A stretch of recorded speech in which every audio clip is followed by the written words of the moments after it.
Hola, em dic Joaquim Brutau i us parlaré sobre el setè treball que va fer l'Hèracles pel rei Euristeu de Micenes. Aquí tenim l'Hèracles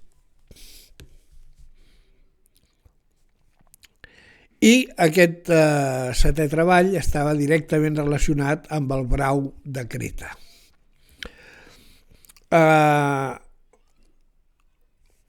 La feina consistia en capturar aquest brau de Creta i portar-lo cap a Micenes. El brau de Creta era un brau que va fer sortir el Poseidó de l'aigua per oferir-lo al rei Minos. El rei Minos li havia de sacrificar aquest brau al Poseidó, però el rei Minos el va veure tan maco que se'l va quedar per ell com a semental i li va oferir un altre. El Poseidó es va enfadar i va fer que la dona del rei Minos, que es deia Pasífae, se n'enamorés d'aquest brau. I, ajudada per un artesà que es deia Dèdalo, va lograr aparellar-se amb el brau. Inclús va tenir un fill amb el brau. Aquest fill va ser el Minotauro. Aquest brau, després d'aparellar-se amb la Pasífae, es va tornar molt ferotge, treia foc pel nas i assolava tota la illa de Creta. Per això, quan l'Hèracles va anar a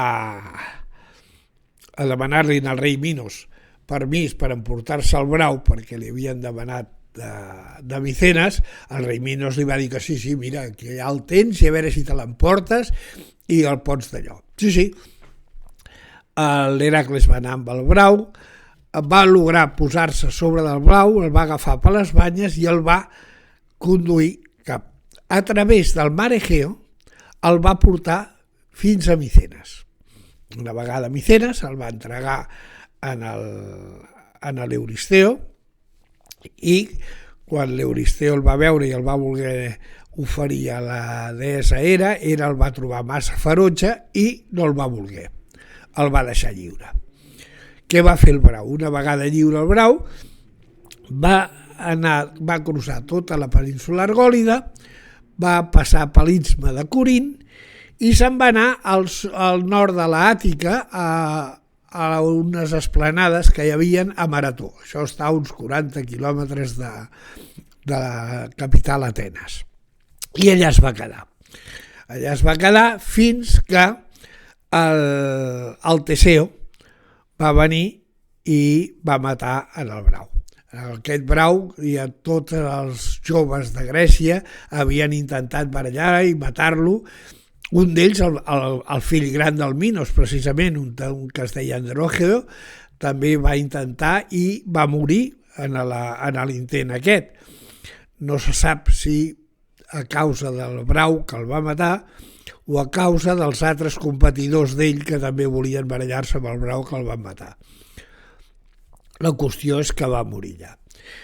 I això és la història d'aquesta feina que va fer, que va ser la setena que va fer l'Hèracles pel rei Euristeu. Si us ha agradat, podeu prémer el botó de like i si voleu veure més vídeos sobre mitologia, subscriviu-vos. Aquí estem.